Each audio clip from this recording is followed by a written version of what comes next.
इसमें सर आ जाइए जी जजमेंट की तरफ।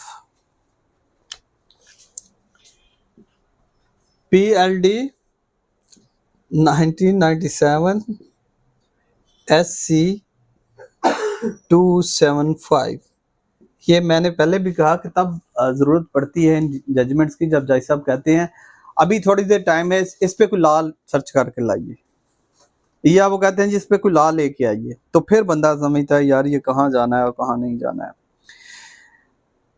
ये तीनों ही की बात कर रहे हैं सर, अभी देखते हैं। सेक्शन 561A, ये हाई कोर्ट की पावर है क्वेश्चमेंट की, quashment of proceeding, quashment of FIR, quashment of order.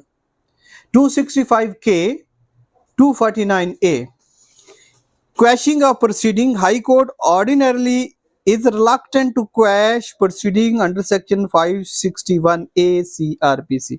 आम तौर पर हाई कोर्ट हेजिटेट है, लिख रहे हैं, ये आज की बात नहीं, 1997 की बात कर रहे हैं कि आम तौर पर इमीडिएटली नहीं। वजह क्या है कि दो अल्टरनेट रेमेडीज हैं, या एक रेमेडीज एक कह लें, क्योंकि एक टाइम एक कोर्ट के लिए तो एक ही है, 249A है या 265K है।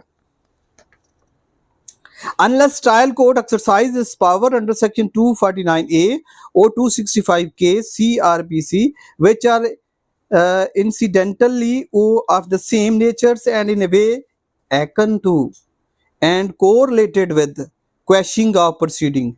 वही quashing of proceeding से ही तो ये akin to है, वो रिश्तेदार है, correlated है, ठीक है, एक ही बात है, एक तरह की प्रोसीडिंग है।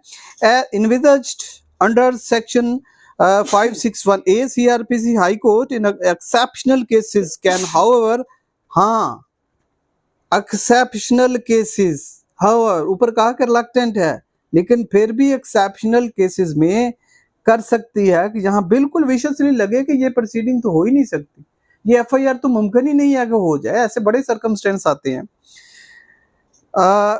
High Court in exceptional cases can however exercise its jurisdiction under section 561A CRPC without waiting for trial court to pass order under section 249A and 265K CRPC if facts of the case so warranted।